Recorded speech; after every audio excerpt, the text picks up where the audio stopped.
I never expected the first time I'd really notice her would be over something as small as a bag of groceries. It was a Tuesday, late afternoon. The building's hallway smelled faintly of detergent and someone's reheated curry. I had my headphones in, halfway up the stairs, when she came in behind me, her arms full, paper bags straining at the seams. Apples rolled against the thin edge, and I caught myself pulling out my earbuds before I even thought to ask. "You need a hand with that?" She hesitated, as though the offer had startled her.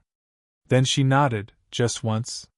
I took the bag, surprised at its weight, surprised again at how close she walked beside me. She smelled like soap, not perfume, the kind that lingers in clean towels. "Thank you, what's your name again?" "Daniel," I said. "Next door." Her smile was small but steady, the kind that told me she remembered me, just not well enough to be certain. She was older, 40s, maybe mid. Brown hair tied back, a loose sweater that looked like it belonged more to home than to the hallway. Her sister, I'd seen before too, usually coming and going at odd hours, but it was her who slowed me, her who caught my attention like a pause between songs. We set the groceries on her counter, and I backed away too quickly, like I'd crossed some invisible line. "Appreciate it," she said softly. I nodded. "Anytime." And then I left. The thing about neighbors is, you start noticing them without trying. A door shutting just after yours. A kettle whistling faintly through the wall. The rhythm of their shoes on the stairs. She had this quiet rhythm, like she wasn't in a hurry but never let herself idle too long either. I began seeing her in smaller moments. At the mailboxes, her fingers brushing over envelopes like she was reading something secret.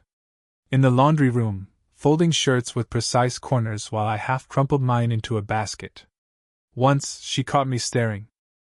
She tilted her head, not unkindly, and said, "You don't fold, do you?" I shook my head, laughing a little. "Clearly not as well as you." "Practice," she said. Then she went back to her shirts, her hands steady, deliberate. I watched her wrists move, watched the way she smoothed fabric flat against the table. My hands, suddenly aware of themselves, fumbled with a sock. That was how it went for weeks. Tiny exchanges. Half sentences in stairwells. A shared laugh about the elevator being broken again. Nothing dramatic. But when she spoke to me, I listened differently, as if every word might mean more than it said. And then there was the silence. At night, I'd sometimes think about knocking on her door. Just some excuse, borrow sugar, ask if the internet was down for her too. Instead, I stayed on my couch, phone in hand, unsent texts glowing on the screen. "You up?" Deleted before I could press send. "Want to grab coffee?" Replaced by nothing. I kept telling myself she was just my neighbor. But the truth was, she lingered in my mind the way a song does after you've forgotten where you heard it. Familiar, unfinished. Last night, I came home later than usual. The hallway was dim, one light flickering. On my doormat lay something folded, an envelope. No name, just my apartment number written in a quick hand. Inside, a note. 2 lines only. "We should talk sometime. You're old enough now." I read it twice, then a third time, my thumb pressing hard into the paper. Her handwriting. No doubt. And just like that, the air in the hallway felt heavier. I kept the note folded in my pocket for 3 days before I found the courage to knock on her door. She answered in a cardigan, hair loose this time, like she hadn't expected anyone. I almost apologized and backed out, but she caught sight of the envelope in my hand and stepped aside. "Come in," she said. Her apartment looked like mine but warmer, small plants on the windowsill, books stacked unevenly near the couch, a kettle already humming on the stove. I handed her the note without speaking, like I needed proof that this wasn't something I'd made up. She glanced at it, smiled faintly. "I thought you'd come sooner." I sat on the edge of a chair, feeling like I was trespassing. "You said? Old enough now." My voice caught a little on the words. She poured tea into mismatched mugs, sliding one toward me. "When you first moved in, you couldn't have been more than 20. You looked like a kid with too many grocery bags." "No. She stopped, blowing on her tea. Now you don't? Her honesty landed heavier than I expected. I wrapped my hands around the mug, even though the tea was still too hot to drink. I'm 24, I said quietly, as if that might settle something. She nodded, thoughtful. That's still young. For a while neither of us spoke. The kettle clicked as it cooled. I traced the rim of the mug with my finger, trying to ignore the way her eyes kept meeting mine, then flicking away just as quickly. You're divorced, right? I asked before I could stop myself. Her lips pressed into a line, then softened. Yes. Years ago. She set her tea down, the porcelain clinking gently. That's not a story I usually tell neighbors. I'm not just your neighbor, I said too fast. Her gaze lingered on me then, steady but unreadable. Something in her softened, or maybe I only imagined it. She shifted back in her seat, drawing one leg under her, comfortable in a way that made me more aware of my own awkward posture.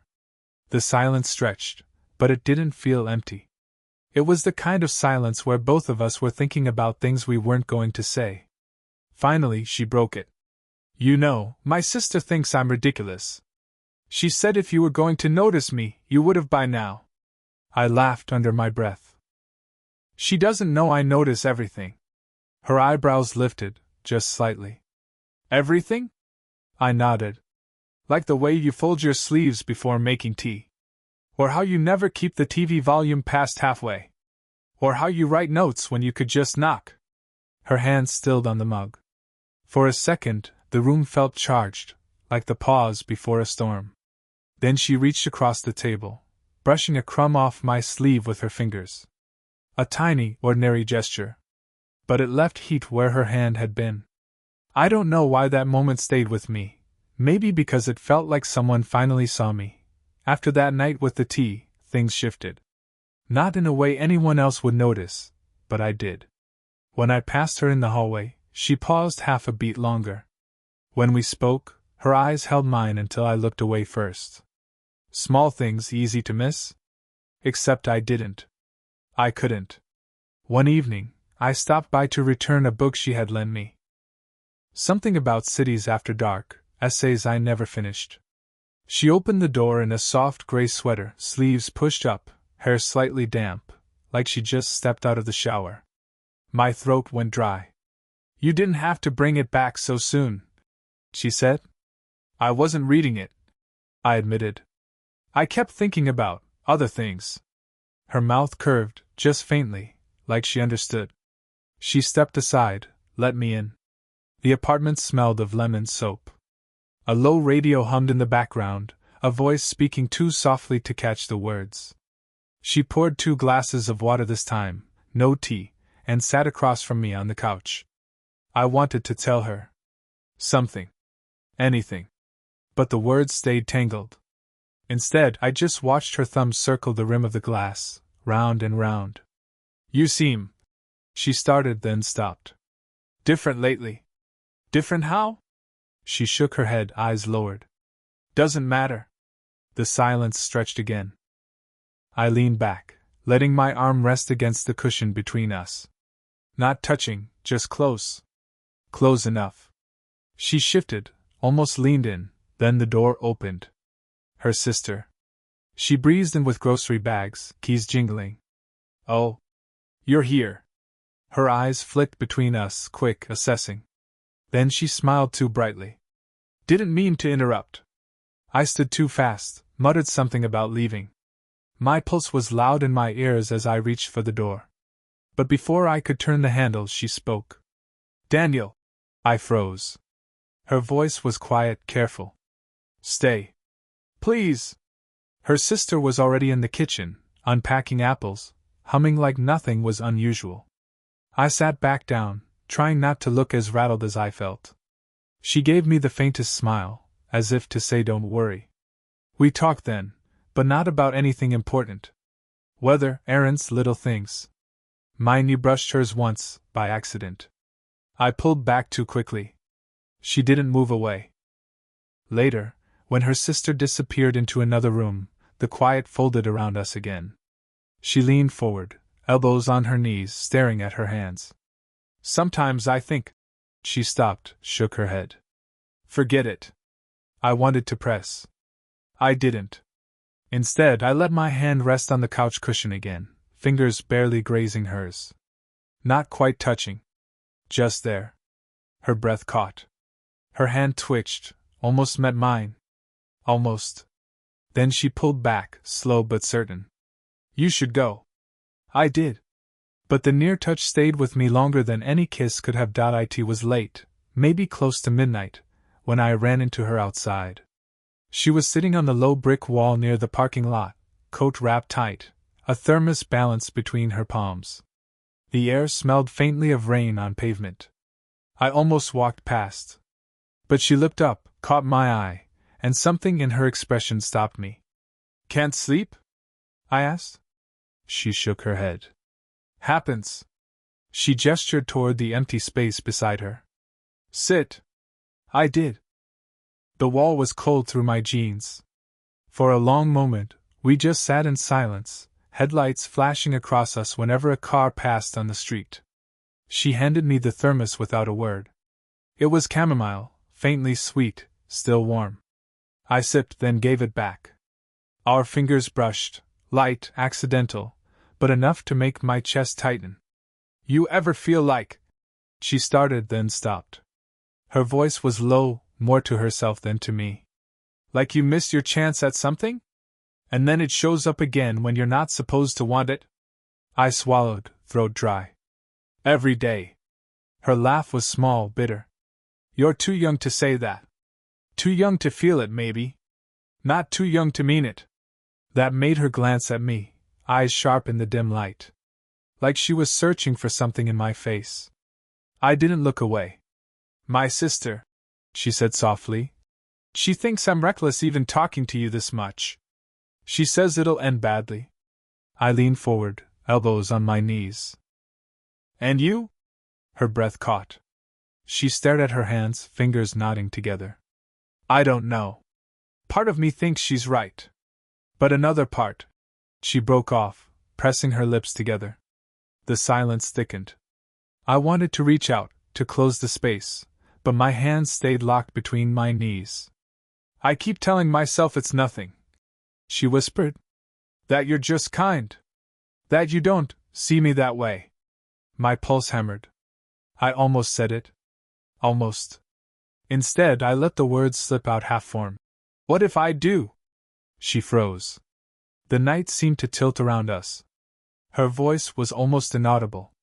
Then we're both in trouble. Neither of us moved. The air between us felt too tight, too fragile. I watched her fingers twist, then still, then slowly relax against her lap. I thought she might lean toward me. I thought I might close the space. But she just looked at me, eyes wide, searching. And then, barely above a whisper, "What do you really want from me?" The question hung there, unanswered, trembling between us. The night after she asked me what I really wanted, I didn't sleep. I kept replaying it, her voice, the way she looked at me, like I might have been an answer she didn't trust. But the next few days, nothing. No note under my door. No quiet knock. Even the sounds through the wall, the radio, the kettle, the steady rhythm of her evenings, seemed to vanish. At first, I thought I'd imagined it. Then I saw her in the hallway. She smiled, but it was the thin kind, polite, not the one that lingered. "Morning," she said, like we'd never sat outside together at midnight, like she hadn't asked me the question I still couldn't stop hearing. I nodded. "Morning."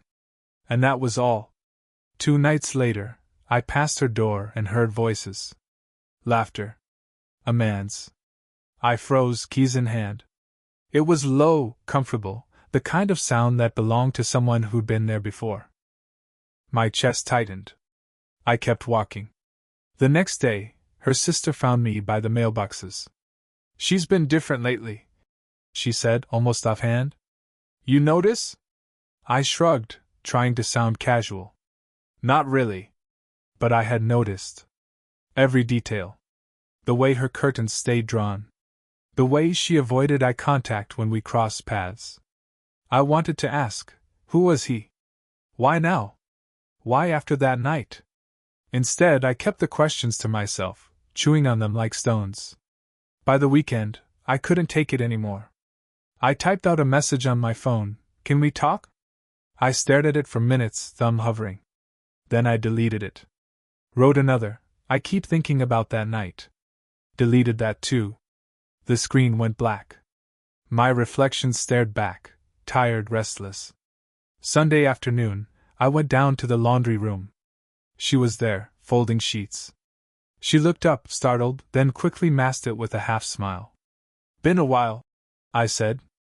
Busy week, she murmured. Her hands moved fast, folding corners with too much precision. She didn't look at me. You don't have to explain, I said quietly. I'm not. Something in her voice cut sharper than I expected. Then softer. You're young. You'll forget me before long. I opened my mouth, but nothing came. She stacked the sheets, tucked a strand of hair behind her ear, and carried the pile out. The door swung shut behind her. The room smelled faintly of detergent and heat. I sat down on the bench, staring at the empty folding table. My phone was still in my pocket, the unsent text waiting in the notes app like a secret I couldn't release. I didn't feel heartbroken. I felt paused. Like life forgot to finish the sentence. It was raining when I finally saw her again, real rain this time, not just the faint smell of it in the air. I came up the steps, shoes soaked through, and she was standing under the awning outside our building, holding her grocery bags close to her chest. Forgot my umbrella, she said, a half laugh under her breath. I held mine out. Take it. You'll get wet. I already am. We stood like that, the umbrella between us, either taking it. Then she shifted the bags, and I followed her inside. Her apartment door was unlocked, and she nudged it open with her hip. I hesitated in the hall, but she looked back, eyes softer than they'd been in weeks. Come in. Just for a minute. The place was warm, light from the kitchen spilling across the floor. She set the groceries down, peeled off her wet sweater, and sighed like she'd been carrying more than bags. I stood there, dripping, unsure. She poured 2 glasses of water, slid one toward me like she always did. Her hands shook just barely when she set it down. I didn't mean to disappear, she said finally. I swallowed. But you did. She nodded, staring at the counter. There was someone. For a little while. An old mistake trying to look new again. Her mouth tightened. It didn't last. My chest felt both lighter and heavier. I didn't know what to say, so I just leaned against the counter, close but not touching. I keep thinking, she went on, voice thinner now, about how this looks. To my sister. To everyone. To you. Like I'm trying to take something that isn't mine to take. I shook my head. That's not what this is. Then what is it? Her eyes met mine finally, raw, searching. I exhaled, shaky. I don't know. But I know I keep waiting for it to end, and it doesn't. Not for me. Her lips parted, like she wanted to argue. Then she laughed softly, almost bitter, almost tender. You make it sound simple. It is, I said, even though my pulse was anything but. We stood in the small kitchen, rain drumming steady outside. I could hear the hum of the fridge, the faint tick of the wall clock. Time pressing forward whether we were ready or not. She reached for her glass, then stopped halfway. Her hand lingered near mine on the counter. Close. Waiting. If we start this, she whispered, I don't know where it goes. I looked at her hand, then at her face. Neither do I. The silence stretched, not heavy this time but fragile. I let my fingers brush hers, just enough to feel the warmth, just enough to say what I couldn't. She didn't pull away. She let out a breath I didn't know she'd been holding, then gave the smallest nod. Okay, she said. Time didn't change everything at once. It moved the way it always had in our building, quietly in small loops. Morning routine stayed the same. I'd leave just before 8:47, coffee in hand, catching the faint sound of her radio through the wall. Sometimes she'd be at the mailboxes when I came down. Sometimes she wouldn't. We didn't talk about what we were. Not in labels, not in plans. But we found each other anyway. On weekends, I'd end up on that same brick wall outside, her thermos balanced between us. Chamomile still. She'd sip first, then pass it over, like the habit had always been there. Sometimes we talked about nothing: laundry cycles, the broken elevator, her sister's endless teasing. Other times we didn't talk at all.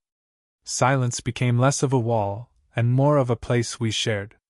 The first time she invited me in on a Sunday morning, the kettle whistled, and she laughed at how I couldn't drink black coffee without wincing. She remembered anyway, brought out tea just for me. I remembered, too, the way she folded sleeves before she poured. Small things that felt bigger because they stayed. There were moments of doubt still. Days when she seemed far away, as if she was reminding herself of every reason this could fail. I learned not to push, just to stay. On those days, I'd sit on her couch with a book I didn't read, waiting until she finally sighed and leaned against me.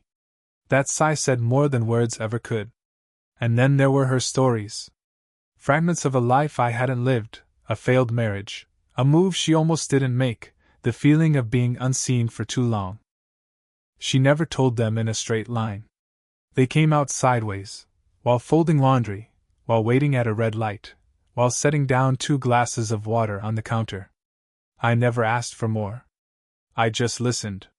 Months passed this way, ordinary but not. What began in fragments slowly became routine. Not a promise, not a declaration, just a rhythm. One evening, the rain came heavy again, the street shimmering with reflections. We sat under the awning where it had all started, sharing the thermos. She leaned her shoulder into mine, quiet, steady. "I used to think," she said, then paused, "that people like us don't get second chances." I turned the words over, let them settle. "Maybe it's not a second chance. Maybe it's just this one." She smiled, small but real. No arguments, no questions left hanging this time.